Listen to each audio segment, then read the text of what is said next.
ask somebody that only knows you and doesn't know her, they'll hear all the information from your side and won't even perceive the relationship, right? They're only hearing all the negatives that you're telling them, the reasons why this person's toxic, but they haven't seen the interaction. They don't know any of the good. And this is a lot of the time. When it comes to the first step, like how would you guys go about that? Who would you guys talk to? And why do you think it's important to get wise counsel when you're kind of on the verge of like letting go of a toxic person? Okay, what angle? Like a relationship or like Relationship. Relationship? I would always say be careful. The first thing you should look for is like, where am I getting this information from? What biases do the person that's getting this information from already have innately, right? Because let's say you want to ask an environmentalist about what type of oil companies I should invest in. They're not gonna give you a proper answer because they're thinking, I'm an environmentalist. I hate oil companies. They're hurting the environment. You should just not invest in any of them, right? But that's not what you want. That's not the information you're looking for. But they have a bias that goes against the information that you want. Similar in a relationship, it wouldn't make sense to go talk to a girl's well, I'm gonna take it from my perspective, the female's best friend, right?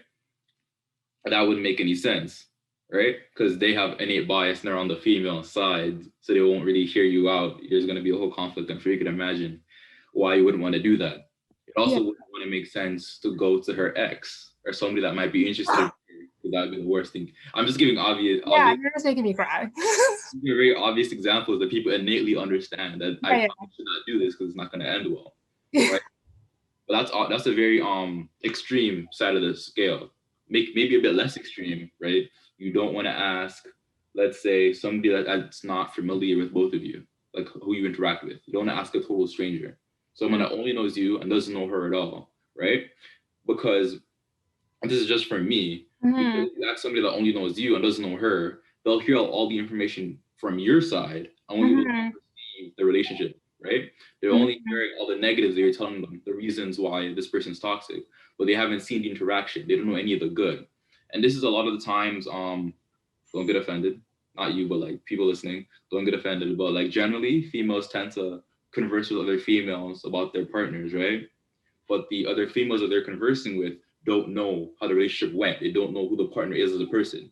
They just know their friend, right? So their bias is towards their friend. They only care about protecting their friend, which is good, but could also be unhealthy, right? Because they could inflame a problem that really was not that serious, right? From an objective standpoint. Right.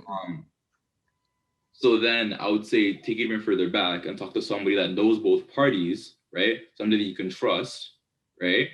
Somebody that you're sure will give you as unbiased an answer as possible, because everyone's biased to some degree. So I think that's what you'd look for. Someone that can give you an unbiased answer, an objective answer to like what the actual solution should be. Right. And just